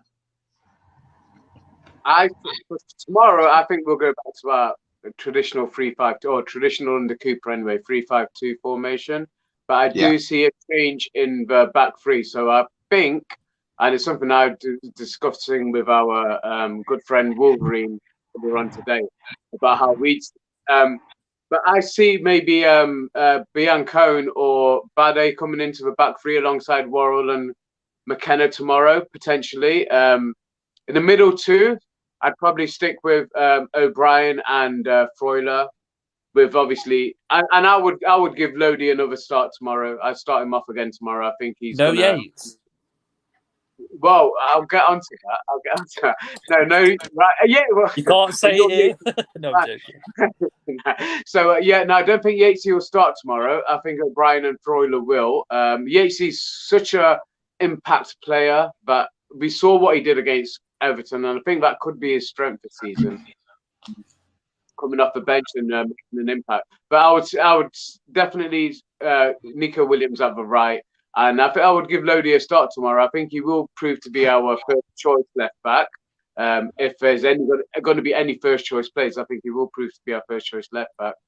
And I would go with a slight change. So I would go with 2 number 10s, with being Gibbs, White, and Johnson, and I'd play a 1-knee up from start. Let him batter their defence, soften them up. Like Dave alluded to earlier, I want us to really smash them tomorrow, not just to win. I want a real big. I don't know. That sound was, Dave. What's going on there, mate? Yeah. So time for the apple. Ask for his apple. Okay. All right. Quick one. It's the apple of my eye. This is punditry stack. Honestly, I'm a laugh a week. I'm really sorry, lads. No, I really shouldn't talk on an empty head. I'm so sorry. But you know what? I was listening to Ez though, lads, right? And I've been listening to Kieran. Such sensible lads, both of them. I think there'll be changes tomorrow. And I was listening with me one good ear, because I'm deaf in my right ear. And I wrote the team down because I'm proper nerdy, right? So at the moment, obviously Dean starts in goal, and then I'm making a change in I think we'll stay with the same shape, maybe a little bit subtle adjustment, but my back three would be Joe and Scotty, and then I really fancy having a look at this Loic Bade in the middle, because Dominic Solanke is quick, and then maybe because the big threats to us, in my view, are Dominic Solanke and Kiefer Moore. Kiefer Moore always does well against Forest for some reason. He's a nightmare. Now, I guess it'd be not. I think if Kiefer Moore were to start, then maybe I'd go. I don't know. Either Czech Kouyaté or Willy Bolly just for height. But I one that interests me the most is Loic Bade, right? If it's Solanke, and then Nico on the right. I don't think there's any problem with Nico. Renan Loddy to start left-sided. I think I really like Harry Toffolo. I think he's a lovely lad. I think he's not, he struggled against Newcastle, but he's battling through his educational curve and didn't do too bad at City when he came on, but obviously the game was gone by then. So Renan Loddy starts for me for sure. My two then are Remo Freuler and Lewis O'Brien, and I take both Kieran's points and Ezzy's points that Yatesy from the bench. I don't think Yatesy had a great game the other night, and Ryan would probably agree with me. But then not really any of them did. So I love Ryan, and I'm not going to cast aspersions, but I just think tomorrow I'd like to see Remo Freuler conduct the orchestra from the beginning, right? And then I'm going Morgan. Morgan is our X factor. I think Morgan is, in many regards, probably after Dean, he's probably our first name on the team sheet. And then I think that Taiwo's cameo Wednesday night, I think it's earned him a start because it offers something slightly different. And I think that they're back for Kelly and Sinisi and Samira and them. Taiwo could really unsettle them because he did make Stones and Diaz think a little bit more, because he was something for them to deal with. It was kind of a little bit more in their face. And then I'm going to start Brennan, but Brennan's got Emmanuel Dennis, who I quite like, breathing down his neck. But I think Brennan will play far better tomorrow. I think we'll see Brennan back to being Brennan. I actually think, again, it's the point that was made about people being dropped, and I think some folks they get frustrated when Forest lose, and I think they tend to, express that frustration in lashing out on social media, kind of in the heat of the moment. And so Brennan's had some stick, which he doesn't deserve, because Brennan has done amazing. His progression as a footballer and as a human being is amazing. So I start Brennan tomorrow, but the word in Brennan's ear, and I'm sure Steve will said it, is Emmanuel Dennis. He's not come here. He's after your shirt, mate. And I think like Taiwo Awoniyi, Sam's after your shirt. Like Morgan Gibbs White, Jesse's after your shirt. Like Freuler and O'Brien. Ooh, Mangala's not about, so you've kind of got the shirt, and Yates is after it, and in his way, Jacko's after it. So the good thing is, when people are perceiving chaos from a distance, there is logic to it and there is strategy to it, that they have to compete against each other to get in the 11. But in doing so, and great that you mentioned Julian being calm, because he didn't do too bad when he came on the other night, and I think he's a decent lad. He's got a point to prove. Yeah, we've got cover exactly, Kieran. We've got cover in every position, you know. So I think, and this is where the I was going to say the 25, but I hadn't thought of this idea of certain people being regarded as under 21. So, but again, you could say that Forest thinking ahead to the fact that, you know, Brendan's so young and, you know, Morgan's so young and whoever else, you know. So I think there will be changes tomorrow, but it's a crucial game. It's absolutely crucial, and we certainly can't go away from it getting nothing. We have to get something. A point would be, but 3 points pushes us right up this fledgling table. And this is one of, we've all of us talked, and everybody's talked about like leagues within leagues. I think there's like maybe 4 leagues in the Prem. There's kind of, City are a league on their own. Then there's the others in the sort of big 6. And then you've got your middle tables, your West Hams, your Newcastles, who I think are a good side actually, and those teams.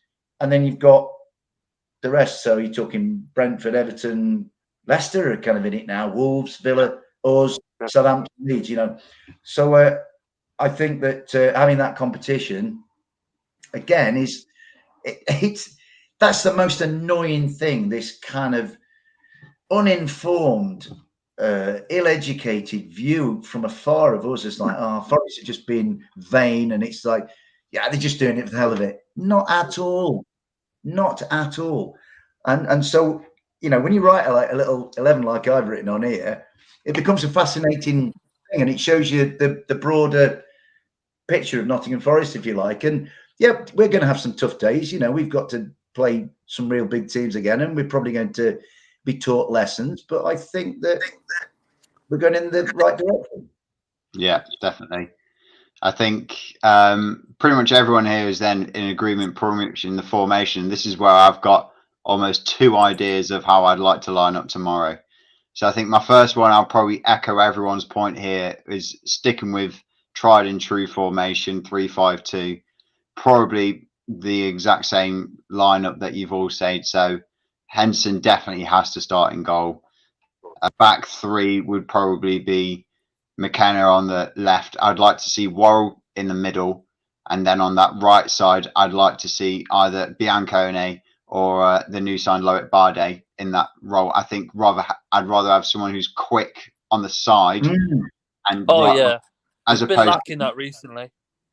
And then I'd like to have that experience in the centre, and I think having Joe Worrell in the centre, being able to talk to his 2 centre backs as the captain, especially, I think would probably be key. And then on the wings, undeniably, Renan Lodi and Nico Williams, they have to be out there on that side. There's the 2 central midfielders. Again, I think we're pretty much all roughly in agreement, as opposed to maybe Kieran saying, yeah, we'd have to start Ryan Yates. I think I'd like to start Freuler and O'Brien in that one. And then is that attacking triangle up top? I think I would go again with Morgan Gibbs-White in that cam role, and then Johnson and Dennis almost offering as strikers, but possibly also spreading out wide. Yeah, because they are naturally probably more of a winger role. That then gives them more of that width, and then that gives Morgan Gibbs-White more of a false 9 as opposed to more of a cam. I think that could be more interesting. I would love, though, just as a devil's advocate and kind of a spanner in the works, I'd love to turn up in a 4-2-3-1 tomorrow and really throw the attack at Bournemouth. And with that, it would then be goalkeeper obviously unchanged, left back, right back unchanged. I'd then have Worrell and McKenna as my centre backs. So it'd be defence would be Renan Lodi, McKenna, Joe Worrell, and then Nico Williams. Central midfielders exactly the same. I'd want Freuler and O'Brien because they have that workhorse mentality. They also know how to spread the ball about and how to distribute it. And then have an attacking 4 of Brennan Johnson, Morgan Gibbs-White, Emmanuel Dennis, and then Taiwo Awoniyi up top against a team like Bournemouth. That sounds so exciting. I love the way you just said that. Sounds so exciting. Dave enjoyed that. Do you know what, Kieran? Kieran, you were watching Mate. as Joe named those names in that formation. I wrote my Ashby's 11, right? Ashby's All Stars, right? And I'm thinking, oh, he's much better than me. I tell you what. I mean, tomorrow, actually, now that the transfer window's done and dusted, is that hour before kickoff when we all look at Forest Twitter. It's going to be really interesting to see. Yeah. I mean, Steve will probably like. Would it be lovely if Steve was watching? He's probably going, right, I'm not doing what Ashby's doing. I'm not doing what Kieran's doing. I'm not doing what Ez's doing. I'm not doing what Joe's doing. But you know what? I think all the teams that us four lads have picked, not so much my own, but you three, I think there's mileage in all of them. And again, what a lovely, as has been said so often, what a lovely problem for Forest now to have after all these years of being in the wilderness. I mean, you know, and with regard to all this transfer stuff, you know, Oscar Wilde said it, better to be talked about than not talked about. So Forest must be doing something right. But I tell you what, as I was reading out those names, I was like, I tell you what, he was kind of like leading me to the promised land. It was fantastic. I just think, I know it would be such a change, and I feel like it would be a really risky move and probably not the right time to make that move in a game that we really should be taking 3 points. So making that kind of risk is probably not the right time now. Yeah. But if you could see that team in the future lining up, I feel at that point, I know a lot of teams, and I've seen a lot of people kind of giving a stick because we've only scored 2 goals. If you have those 4 as your attacking presence pushing forward, and I just think that would be the way going forward in my head. Joe, just on your 3 behind Taiwo, I'm assuming Morgan in the middle, Brennan right, Emmanuel on the left. Yeah. Exactly. So, you've got Jesse to introduce and Yatesy to introduce. I mean, is it really Nottingham Forest? It's fantastic, absolutely fantastic. And I don't know if you guys agree, but I think we have to be ruthless tomorrow. They're for a taking. Did they get a draw in midweek against Wolves? I tell you, that's a great point, Ez. They got a battling 0-0 draw, and Gary O'Neill, who's in charge of them. I'd hoped that Scott Parker would still be in charge tomorrow. I really wanted that.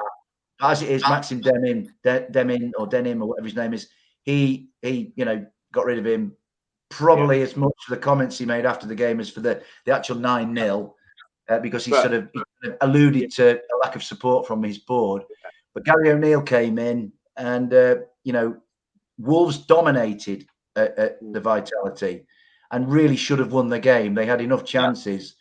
But, Bournemouth, having just lost 9-0, actually battled well. It's not a done deal tomorrow. It's a very, very tough game. I think all I would say about both Bournemouth and Forest is that if I think back to Southampton getting marmalised 9-0 by Leicester, I think it was a couple of seasons ago, and there were no crowds in the ground. After that hammering that Southampton took, they recovered and went on a really good run. In fact, I think they may have ended up winning more than they lost. Yeah. So sometimes, I mean, way back in the day, Palace lost 9-0 to Liverpool at Anfield and then ended up beating them in an incredible FA Cup semi-final at Villa Park. So, just because both teams have had hammerings this week against probably 2 of the 3 or 4 best teams in the world, so, it doesn't mean to say that pain of those defeats is going to stay with them. Sometimes a real dose of adversity can almost propel you into something better. So that point Bournemouth took against Wolves the other night, however it was earned, will make them harder to beat tomorrow than it might otherwise have been. Yeah. Potentially, but the onus is on us, and I love that formation. Let's go for it. Let's go at them. Let's from the start, and that's what I'm expecting tomorrow. I'm expecting a quick start, and we're just keeping them in their half for the first 20-30 minutes and just penning them in, and that formation would really do that, because I don't think we have too much. Yes, they've got strikers who have a tendency to pop up and get a goal against us, but if we keep thinking about what the worst could happen, then we're never going to go for our best. And I'd love to see that formation. I forget what I'll say. I'm going with Joe's. Let's go for him. Let's go for the jugular. And let's go for. As that has been the philosophy in this football club ever since Steve Cooper walked through the door, we scored. From the moment Steve came in, we were if you'd have taken the results from the moment Steve came through the door in mid-September last year to the end of the season, and it had just been that period of time, Nottingham Forest would have been champions of the Championship, right? They were the best team. And it was because they were, we're Forest. Let's have a crack at them.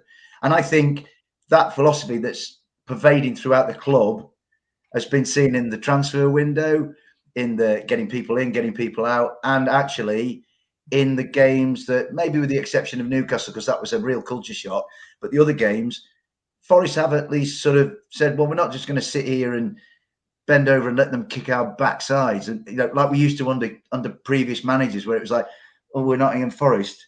So I think tomorrow he'll say to them, I like to think he'll say to them, go and get it, lads.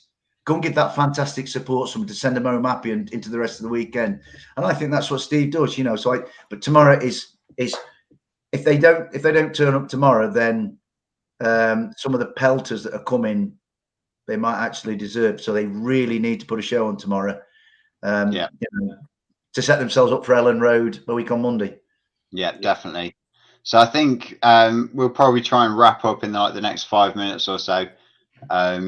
So we'll probably just go through score predictions. I just wanted to quickly comment there. Is it okay for me to come on and bring my score prediction? Of course. And as if she's read that message and knew that I was going to read it out as soon as she started to dial into the stream. Here she is. Eve, you ready to come in? Hi. Yeah. Hello. Hello. I've got to have my headphones because my mum and dad are going to sleep. So I thought to myself, it's best for me not to have, I thought to myself, it's best for me to have my headphones on. So they're not knocking on my bedroom, on my wall. You're still right. You're loud and clear. Yep. So yeah, I think just while we're wrapping up then, Eve, if you want to kind of kick us off then, if you just want to give us how you think the game is going to go tomorrow and what your final score prediction is, if we've got any scorers, who do you think they're going to be? I think we're going to win tomorrow. I'm predicting 2-0 tomorrow. Love that. I think tomorrow, I think Yates will score. So if he scores tomorrow, I can go in the sea tomorrow if he scores tomorrow. We've got Yates' biggest fan on stream, so I'm sure he's more than happy to hear that. Absolutely. Love to hear that. And I really want Lingard to score as well. But if he doesn't score tomorrow, I want him to score again. I want him to score against Fulham instead, so then I can see him score in person. Yeah. Yeah. Yeah.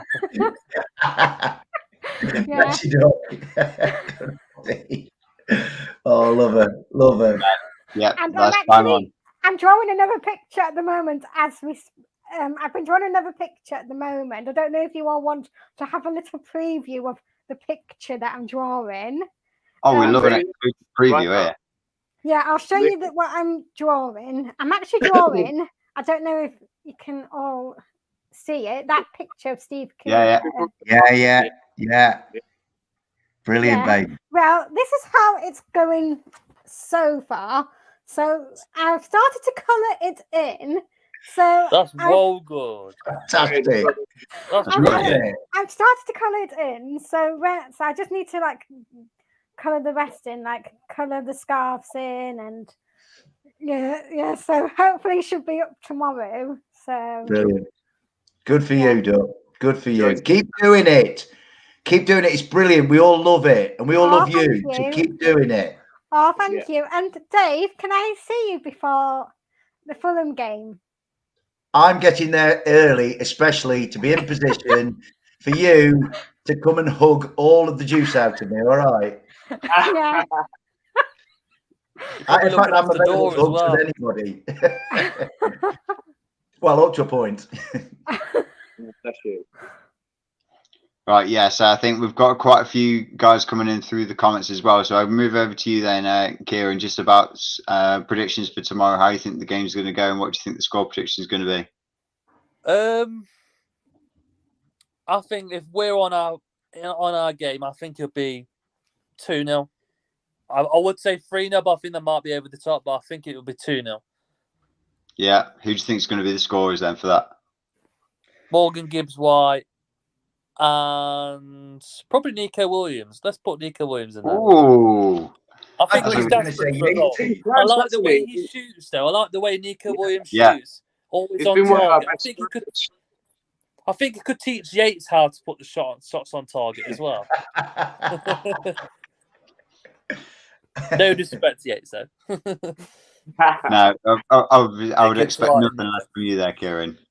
But yeah, I think I'd love that as well. I think Nico Williams is kind of one of those that kind of floats a bit under the radar, but he does often give those contributions towards any kind of shots or creation. So I'd love to see him score as well. On to you. How do you think the game's going to go tomorrow? What do you think the score is going to be? Was that me? Yep, you're the only Dave in the chat. Oh, I was loving what I loved about Kieran then. I thought he'd say we win 2-0 and it'd be both Yatesy scoring twice coming off the bench, right? Because I know he loves Yatesy. I mean, Nico, I'd love Nico to score because the one he hit last week went off Eric Dyer's backside and they went off for a corner, like. But so he was a bit unlucky because Eric Dyer's big bum got in the way. I think tomorrow I think Bournemouth will see it as a game that they think they can win. I think it's a game that we see that we think that we can win. I think it'll be more cup tie in a way than league match. But I think that we will win, and I think the crowd will help us. We'll have 12 men to their 11. And it's high time that we beat Bournemouth. Our record against Bournemouth recently is actually really, but apart from the season when they got promoted under Eddie Howe, where we beat them home and away, but that was kind of out of the trend recently. So it's high time we beat Bournemouth. And I think, actually, for those who went to the game last year, and I'm not talking out of turn, there was quite a lot of hostility around that game. Certainly after the final whistle, the stewarding at Bournemouth, they didn't cover themselves with glory either. So there are a number of reasons why I want Forest to beat them tomorrow. But I think we'll win 2-0, and I think that Morgan will score. He's got a feeling for Morgan to score. And I think there could be a penalty to us, and Brennan will knock it in. Yeah, I think that's definitely hitting the nail on the head in terms of who potentially could score, what the scoreline could be, and how the game could play out. Ez, do you want to give us the penultimate answers then, and then I'll start going through everyone in the chat. I'll start showing off all their scores as well before I give my final verdict. Yeah, absolutely. So just touching on what everybody said, a little bit of everything. I'm going to be really confident tomorrow, and I think a 3-0 win tomorrow. And I'm going to go with MGW to get off the mark. I would like to see Wonyi start, so I'd like to see him score a goal tomorrow. And Nico Williams as well. I think he's been one of our most prolific shot takers since the start of this season, and he's been decent. You know, he's got himself in some good positions. He should have got a corner from that shot last week, which was just after the penalty save. And if I had gone in, it would have changed the game, I think. But he's one that I'd love to see him get off the mark because he's been very near and abouts, and he's been one of our best attacking threats so far this season. So I'd love to see him get off the mark. So yeah, 3-0. I want us to we owe him something. We owe him something from last season for them rearranging the game, for the crap that went on that night. You know, they were lucky. They were lucky, and we owe them one. And I've got no sympathy. I would have some sympathy for a small club like that, but I haven't for them, and I really want us to really humiliate them and add salt to their wounds, because that's how we've got to approach these teams. Because if we look at the table right now, there's 5 teams below us who, although it's too early really to look at the table, I wouldn't be surprised if there were 5 other teams that we're going to be competing against this season to stay in this league. And let's be realistic, that's our first aim. As joyous as we are, and as hopeful as we are for something more than that, that is going to be our main aim. And if we can stay above those 5 teams in the league, and maybe Fulham might be dragged into that, and potentially Southampton as well. But although saying that, they've made some really good signings. Certainly. Yeah, they've got some decent players. So it might just be this mini league that we're around at the moment. But we've got to look going to tomorrow and be ruthless and go for 3 points. And I'm going for a 3-0 win, mate. Yeah, definitely. I think just before I give mine, I'll quickly go through all the comments. So we've had Kev said 3-1. We've had James, who might also be impersonating us, thinking that we're going to get 5 again. Top lad. I'd love Jim, to go be on, able to take 5. Kel's saying that we're going to win 3-0. We've had Southpaw Red with a 2-0. We've had Raz Dads also with a 2-0. I think that pretty much. Oh, and of course, another absolute chat regular, Forest Ant. Thank you so much for tuning in, mate. Yeah, legend. 3-0. Happy birthday the week, mate. Happy birthday, Ant. You had it was his birthday, I think, earlier on this week, wasn't it? So yeah, happy birthday, Ant. Hope to see you. What was he? 32, 28? He's a young lad, I No, know. he's in his 90s now. I'm ribbing him. He looks good for it. He looks good for it. Yeah, but I just think on that point that Ant's made, also one that Ez made, yeah, I think I'm also predicting a 3-0. I think we are going to bounce back. We're going to show our worth league and show that we can do it against these teams that are in our mini league. I'd love to see Morgan Gibbs White get off the mark with a goal. I'd love to see Tyrell Wanyi build on his confidence and also add to his tally. Probably one that's not a lucky deflection off his knee, but one that's actually well worked that he can then build upon. And I think Emmanuel Dennis has been really good value for every time that he's been brought up from the bench. So if he doesn't get a chance to start, I think he could be then that contributing factor if we bring him off again off the bench. And then while Bournemouth are trying to chase the game, if we are 2-0 up at that point, he's then in the right position at the right time to be on that standard Forest counter to then take it straight to them and break it 3-0. I'd love to see Nico get a goal, but I think he is definitely going to be a critical part in any kind of goal that we do build up, whether he's either the goal scorer, the direct assist, or someone who's in the key part of the build-up play. And I just think he's definitely going to have a role to play. Renan Loddy's definitely going to have a role to play. Yeah, I think then we've all connected that we're not going to concede at most 1. So then our defence is going to be up to the standard that we've all kind of expected of them to be able to keep that clean sheet. So I think we're all hopeful for tomorrow. We all know that tomorrow really should be 3 points that we should be taking. And I think a lot of other podcasts that I've kind of been listening to, they've alluded to our season really starts tomorrow. We've got a good run of games coming in now. Now's the time to kind of prove our worth to the rest of the league and show that we are going to be in that position by the international break or by the World Cup. We are in that mid-table fight. We're not in this relegation zone that some people are trying to pin us down to. We are in the Premier League. We're here to stay. We're building a squad for the future. And in Cooper, we trust. In Dane Murphy, we trust. In the Milakis family, we trust. We are 100% behind this entire organisation, and you're going to hear it in force tomorrow. So just to close it out, thank you so much to everyone that's been tuning in. We've got 40 people here, so thank you everyone that stuck with us throughout tonight. I hope you all have a great night's rest, ready for tomorrow's game. I can't wait to meet some of you people, especially everyone here that's been part of the panel tonight. Tomorrow, we'll definitely have a great natter before the game. And I think, Ez, do you want to kind of close us out? Oh, am I doing it? Come on. Sorry, I wasted that. Yeah. All together, guys. You.